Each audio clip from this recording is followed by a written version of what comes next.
Araw-araw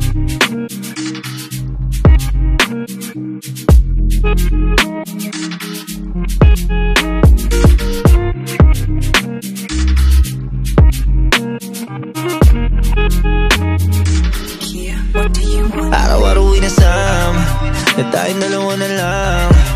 Ayaw ko na sa iba, gusto ko ikaw lang. Huwag mong isipin ang iba, di sila mahalaga. Walang bawas sa paningin ko, kahit alawang ka nandito. Lumalalim na ang gabi, bakit parang ikaw ay nag-aalangan din? Di mo kailangang mag-isip, ako ang taya. Sundin mo lang kung ano ang sinasabi ng iyong damdamin. Sasamahan di kaya na mag-isa.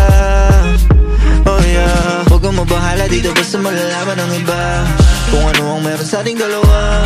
Sa kanila din na yung mahalaga, bigit mga mata, yeah. Paano ba naman kasi di talaga na makakaila kung ano ang meron sa ating dalawa. Lalo pag tayo ay magkatabi na, may daming manawala, yeah. Tinatago kasi nga mahalaga, iniingatan na makita na iba, kasi malam mo nakakaingit kita. Nasuningo ba yun sa ating dalawa? Kumukulo-dugo ko pag tanaw kita dahil sa gigil.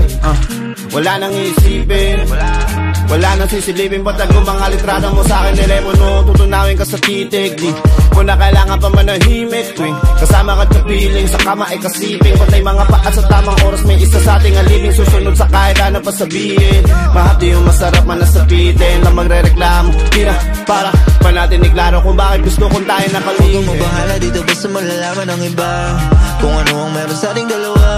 Sa kanila din na yung mahalaga, bigit mga mata, yeah. Paano ba naman kasi di talaga na makakaila kung ano ang meron sa ating dalawa. Lalo pag tayo ay magkatabi na, may daming manawala, yeah. So, gusto kang sakalin nyo para bang hindi ka makakahinga, kaso nga lang kailangan pa kita. Parang toro na sabit na manuwag, tas ikay nakapula. Wag mo kung tingnan na para bang unang beses pa lamang ito magaganap, kasi hindi sa'yo bagay mahiya. Mas kilala kita pag nakahiga, doon ka mang walang hiya. Paglapag ng unan, pwede na natin kunan. Wala nang mahabang usap, alak lang ang puhunan. Huwag ka mag-alala, di ka isa sa mga panlaman tiyan ko na parang pulutan, kasi ikaw ang unang paborito kong ulam, almusal hanggang hapunan. Huwag kang mabahala dito, basta malalaman ng iba kung ano ang meron sa ating dalawa.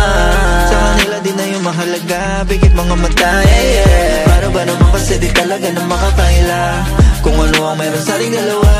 Lalo pag tayo ay magkatabi na, may daming manawala, yeah.